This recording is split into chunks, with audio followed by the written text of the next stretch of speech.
Hey, what's up guys? This is Jason again. Today I'm going to share with you guys a dish that everyone likes, spaghetti and meatballs.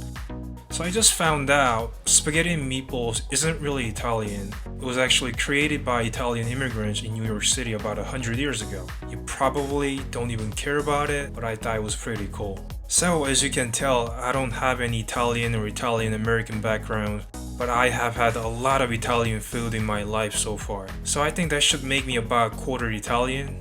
Okay, that was my joke. Okay, let's get started by dicing onion, carrot, and celeries. I used 1 onion, 2 carrots, and 4 celery stalks. We're going to saute and simmer for 1 hour, so chop it however you like. They are going to break down anyway. Since we're holding a knife, might as well chop parsley and basil and save them for later. Once all of our veggies are chopped, drizzle quarter cup of olive oil in a hot pot. Throw in onions, carrots, and celeries. Don't put parsley and basil yet, we are going to add them later on.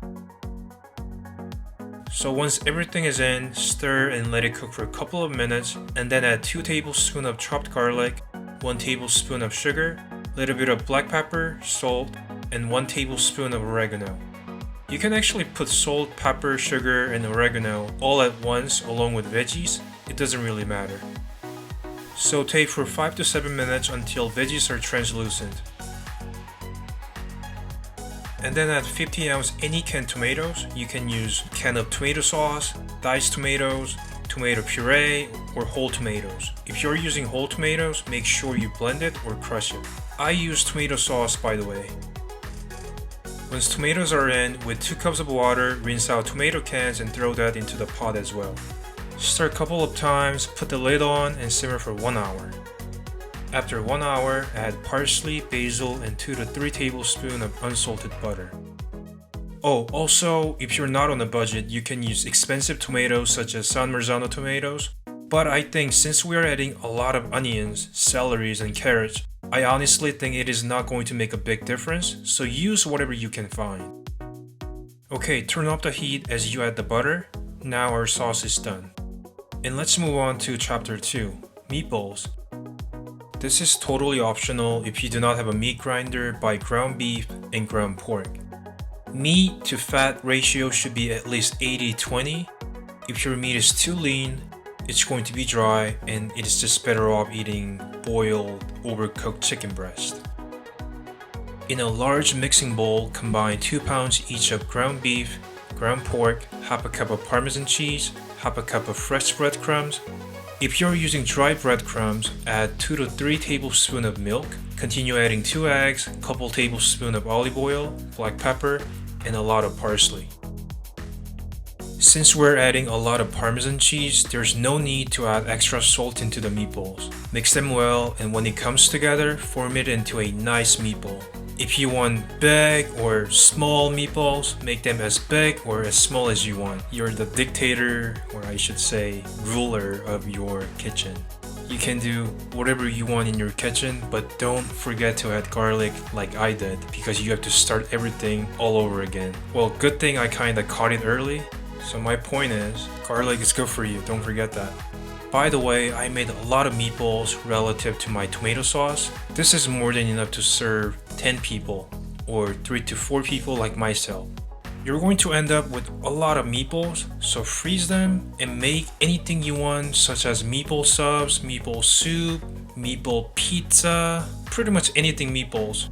Once all of the meatballs are done, drizzle olive oil in a pan, meatballs in, cook for 5 to 6 minutes at medium heat until all sides are brown.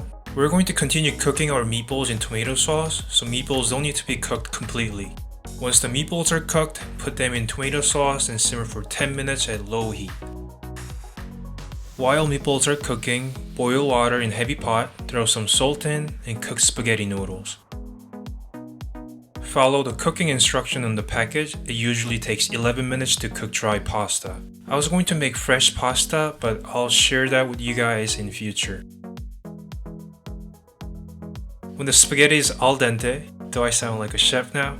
Drain water, put it into frying pan we use for meatballs. Pour generous amount of sauce and meatballs, combine well and place it on a bread bowl or on a plate. If you'd like to know how to make this bread bowl, please check my previous video. It is very simple to follow and really delicious with tomato sauce. I'll attach the video in the end, so give it a try, you'll love it. For the bread bowl, simply scoop out the bread inside and fill it with spaghetti and meatballs. If your bread bowl is cold, put it in the oven for 5 minutes. The crust will be nice and crumbly again.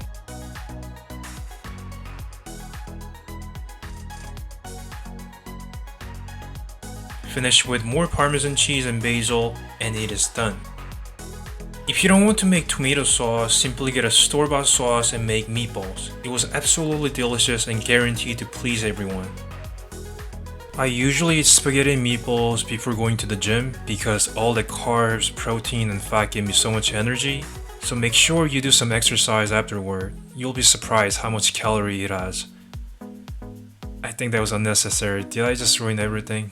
Well, I just had to be honest. Alright, if you enjoyed this video, please subscribe. I'll come back with another great episode. Thank you and see you next time.